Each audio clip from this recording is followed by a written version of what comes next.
And today I've got a little bit of a dilemma in the fact that I have something that would technically be a football theory, but I don't think it's strong enough to go under the football theory banner. So I'm still considering it a view. And it leads off from the big picture, or Operation Open Blank Checkbook, the two of those together. Whilst making my little series on those issues, I created a theory that there was something behind the European soccer and the big picture to a degree, because they're both part of the same project really. And that was that Rupert Murdoch is returning to British broadcasting, or possibly even European broadcast, with the Super. It's a bit of what I'd call a tin crown theory, but the more I think about it, the more likely it seems. So let's look at the evidence, which is circumstantial, but let's look at that. First of all, let's look at those dates again. This plan, project, big picture, was meant to have started developing in 2017. I've said before that's an interesting date for a villain. It's also an interesting date, though, for financial takeovers. At this time, we were talking about the Fox-Disney deal,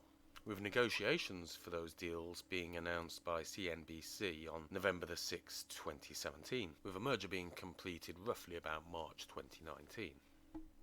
And a rough cost to Disney of $71.3 billion.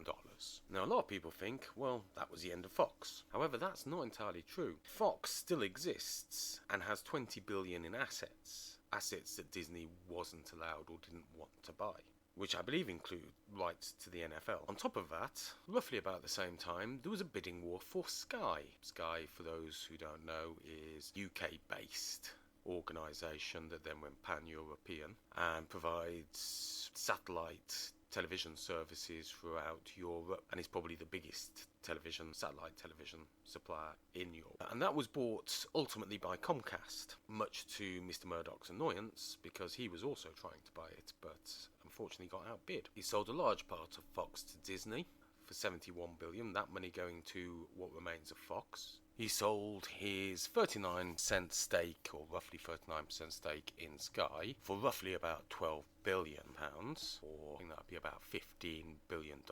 With those two disposals, Fox Group received roughly about $95 billion.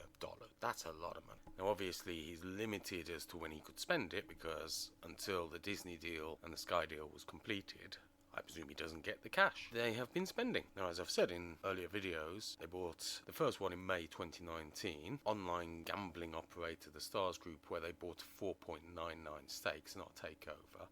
And they announced that they would co-develop sports betting products for the US market under the branding of Fox Bet. So not a takeover, but it's a tie-up that is significant to what I'm discussing, in the fact that they're going to be offering sports betting. That sports betting could be on English football leagues, NFL, NBA. In August 2019, Fox bought Credible Labs for $397 million and the Bento Box Entertainment for $50 million.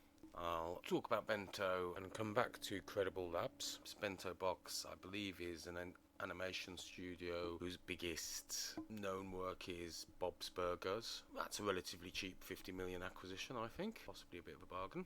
In April 2020, Fox acquired the streaming service Tubi for $440 million. So, with all those acquisitions, Fox has effectively spent $1.1 billion. Let's call it 1.2 because it's slightly over 1.1. So 1.2 billion out of its 95 billion, and oh wait, no, they probably paid that from the revenues of Fox Corp because it made about 2.5 billion. So they've still effectively got the 95 billion. Now, as we can see from a number of those acquisitions, sports betting, Benito Box and the Tubi, all of those are TV related. Tubi, a streaming service, I think it's pretty obvious where that's going. Benito Box, providing entertainment for the network. We're probably going to see more purchases like Benito Box, because here we have a situation where Murdoch's got 95 billion in the bank and every other major studio is struggling. They're going to be selling assets, and well, they already have been selling assets, especially Disney.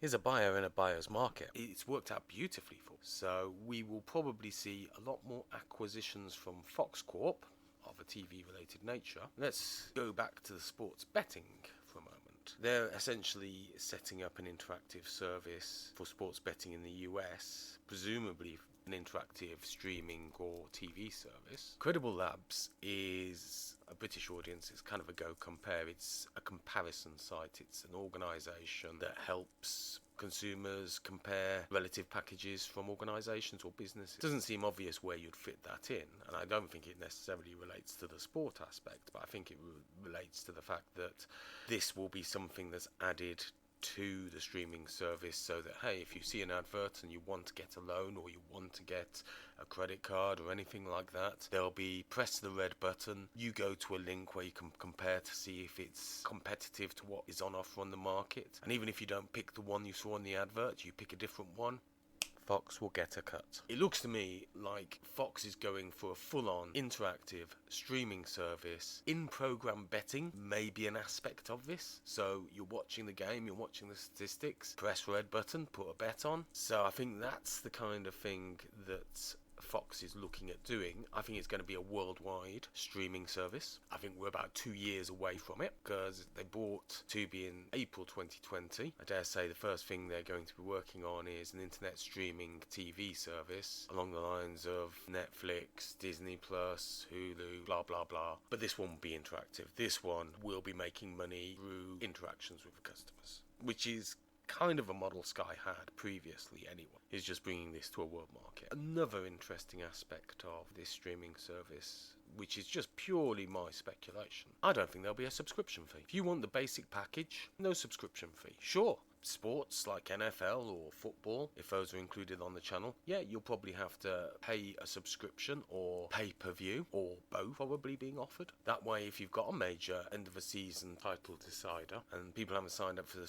subscription, they can pay for the pay-per-view, and then you're making the maximum amount of money you can out of that game as a broadcast. So that's where I think it's going, and as I just said, it's going to take 2 years, roughly 2 years, for Tubi to create this streaming service. One would presume, judging by Disney and others, it's generally taken roughly about 2 years. Yeah, maybe you could rush it through sooner, but I think they're planning for 2 years. And that comes back to the other date in Operation Open Check, in the fact that they're looking to get this league started in 2022. So again, the date lines up. Now, apart from dates, there are some other curious aspects to the whole situation. One, the complete American narrative. When we had the UK version, it was Project Big Picture, which is a very British sounding kind of thing. Okay, it's made by a couple of American clubs, but I dare say there's PR firms involved saying, yeah, this is what we should call it. When you look at Operation Blank Checkbook, that is very American. Operation Desert Storm, Operation this.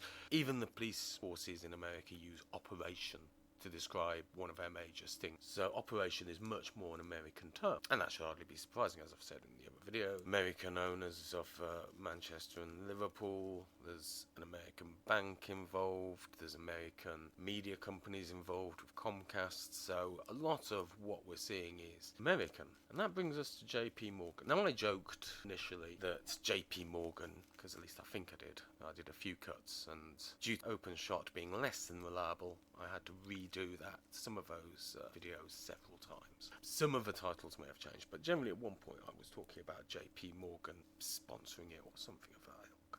Just off the cuff, because JP Morgan is the first bank I think of when I think of America. But I do have a big question about JP Morgan. Why would JP Morgan want to get involved with football, or European football, or soccer as they call it? You know, soccer isn't that big in America. Yeah, sure, it's got bigger in the last decade with Beckham, all the rest of it, but it's just not that big in America. It's not American football. The fact that they call it soccer, not football, is a real indication of that. So why would JP Morgan get involved? Well, what if JP Morgan is acting as a figurehead?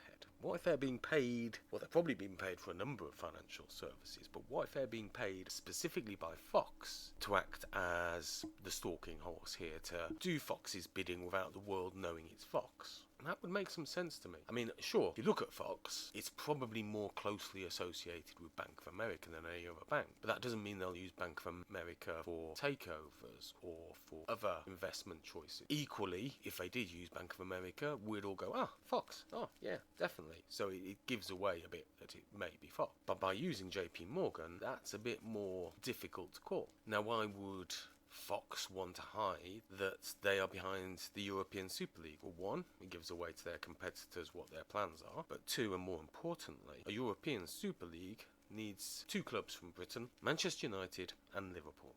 And if you didn't know, Mr. Murdoch is not a popular person in Liverpool at all. In fact, if you go to Liverpool, you will struggle to find a copy of The Sun, the newspaper, for sale there, because they have actively, since the Hillsborough disaster, and in fact they boycotted The Sun out of Merseyside. Are Liverpudlians going to be happy about joining a European Super League if they know that Rupert Murdoch's behind it? I don't think they are. And that'll be an issue for Liverpool Football Club. Liverpool Football Club loves these ideas, I'm pretty damn sure of it. American owners wanting a franchise like they have in America, because that's what they understand. Might also explain the attempted power grab in the Premier League. One of the key things there would have been media rights. Maybe they don't have an auction, maybe they just give it straight to Rupert Murdoch. The one thing I can say for sure is Fox is getting into streaming, and if you follow Murdoch's previous plans with Sky, his primary method of taking the market is picking the biggest sports in that country or in that area and buying them. It would make perfect sense if he's going to do a worldwide streaming, he'd want the NFL and he'd want the football of Europe. And the fact that you're creating a league, it's like, hey, yeah, come and see the first ever European League game on Sky, or whatever he's going to call it. It'll be Foxcom. Come to Foxcom and watch the first ever Europe. That's got a bit of sales about it, hasn't it? Big event, something to announce a worldwide subscription package on. Makes a lot of news, as it already has, a lot of free advertising. And with 95 billion in the bank, I think they are the only media company that can have an open, blank checkbook.